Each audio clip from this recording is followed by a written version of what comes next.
जय हिंद दोस्तों, मैं संयम जैन। तो चलिए आज की जीके जीएस की क्लास अब हम शुरू करते हैं। दोस्तों, अगर आप किसी भी कंपटीशन की तैयारी कर रहे हैं, जैसे कि एसएससी, रेलवे या किसी की भी आप कंपटीशन की तैयारी कर रहे हैं, तो ये क्लास आपके लिए बहुत ज़्यादा जरूरी हो सकती है। दोस्तों, जैसे कि पहला क्वेश्चन बता रखा है, इसरो की स्थापना कब की गई थी? 15 अगस्त 1959 में की गई, या 15 अक्टूबर 1969 में की गई, या फिर 15 अगस्त 1969 में की गई, या 15 अक्टूबर 1959 में की गई।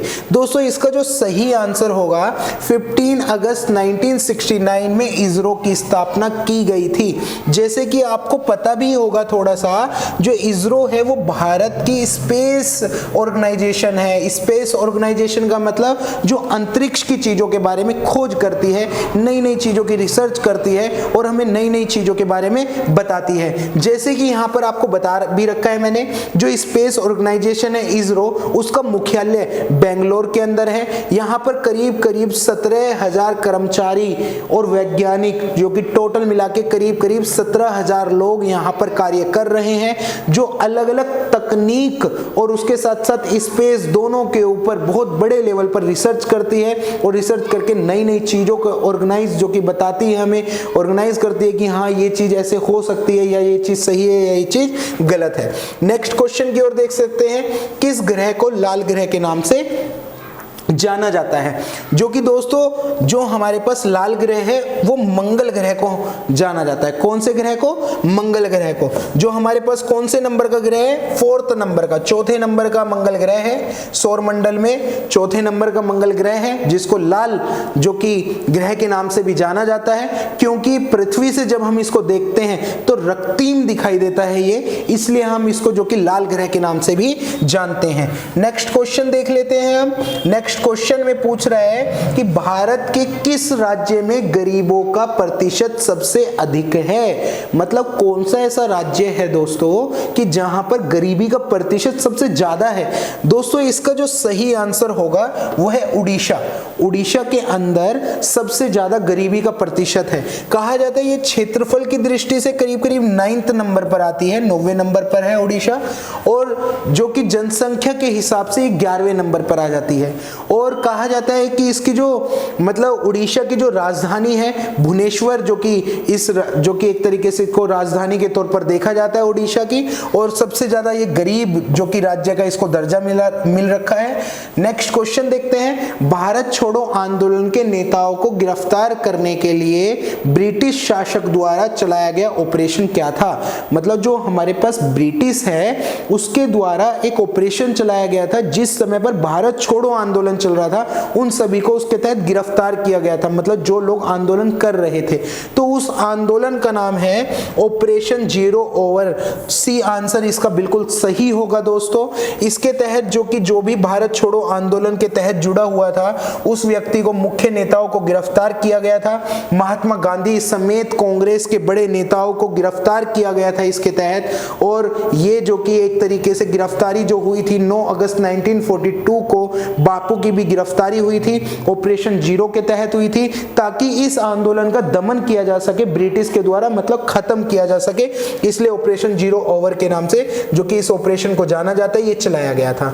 नेक्स्ट क्वेश्चन है कि सबसे पहले सूर्य कहां निकलता है? कौन से राज्य में निकलता है? दोस्तों, इसका जो सही आंसर होगा अरुणाचल प्रदेश में, जो कि सबसे पहले नंबर पर सूरज निकलता है।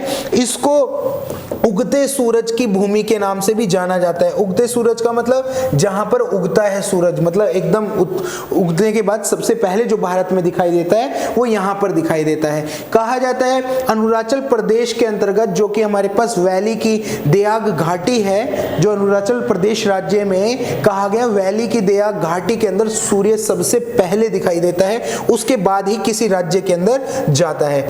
जैसे नेक्स्ट क्वेश्चन है हमारे पास, भारत की प्रथम रेलगाड़ी द्वारा कितनी दूरी तय की गई थी? मतलब जो भारत की सबसे पहली रेलगाड़ी थी भारत के अंदर जो चली, उसके द्वारा कितनी दूरी तय की गई थी? दोस्तों, उसके द्वारा 35 किलोमीटर की दूरी तय की गई थी। सबसे पहले जो भारत में रेलगाड़ी चली थी उसके द्वारा कितनी 35 किलोमीटर की दूरी तय की गई थी। 16 अप्रैल 1853 में, 16 अप्रैल 1853 में सबसे पहली ट्रेन चली थी, जिसके द्वारा 35 किलोमीटर की दूरी तय की गई थी। कुछ इस टाइप की थी पहली ट्रेन, आप देख सकते हैं उसका एक नजारा भी।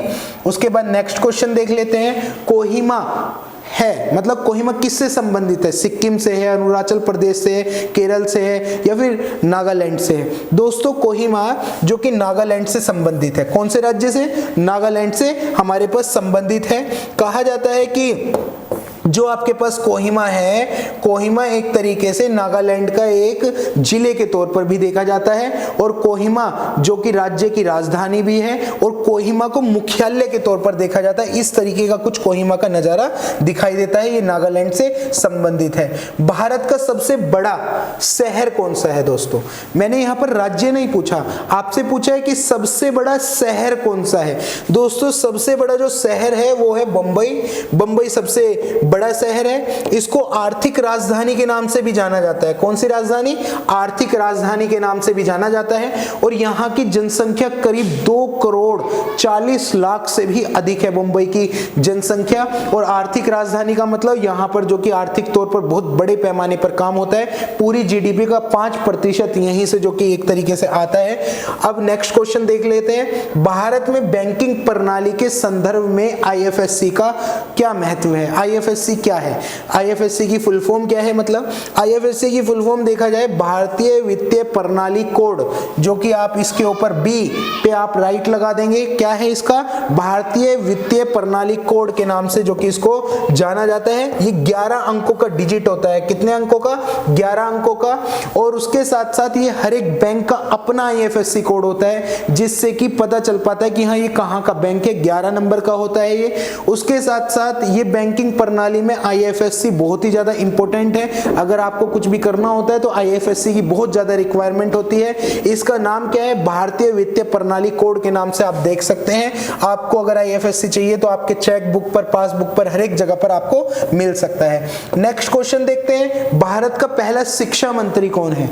आपने आज तक जो पढ़ा है कि हमारे भारत का प्रथम प्रधानमंत्री कौन थे, या फिर आपने राष्ट्रपति के बारे में, बहुत सारी चीजों के बारे में पढ़ा, लेकिन आपको शिक्षा मंत्री भी पता होना चाहिए। शिक्षा मंत्री जो थे पहले नंबर के मौलाना अब्दुल कलाम आजाद, जो कि पहले हमारे शिक्षा मंत्री थे। कौन थे शिक्षा मंत्री? मौलाना अब्दुल कलाम आजाद, भारत के पहले शिक्षा मंत्री, स्वतंत्र भारत के। अब सबसे बड़ी चीज, ये और भी पहले बहुत सारे पद पर कार्य कर चुके थे। जैसे कि ये राष्ट्रीय कांग्रेस के अध्यक्ष रह चुके थे, वो बहुत बड़े कवि, लेखक, पत्रकार और भारतीय स्वतंत्रता सेनानी भी रह चुके थे।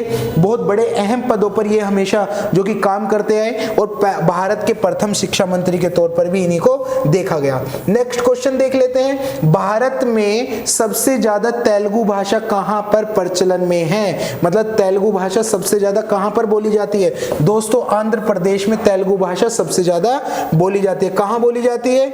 आंध्र प्रदेश में बोली जाती है। कहा जाता है कि भाई आंध्र प्रदेश और तेलंगाना के अंदर जो कि इसको राष्ट्रीय भाषा के तौर पर देखा जाता है। कौन सी भाषा को? तेलुगु भाषा को देखा जाता है। इसी के साथ वीडियो यहीं पर समाप्त करते हैं। फिर मिलते हैं नई वीडियो के साथ। जब तक के लिए जय हिंद, जय भारत।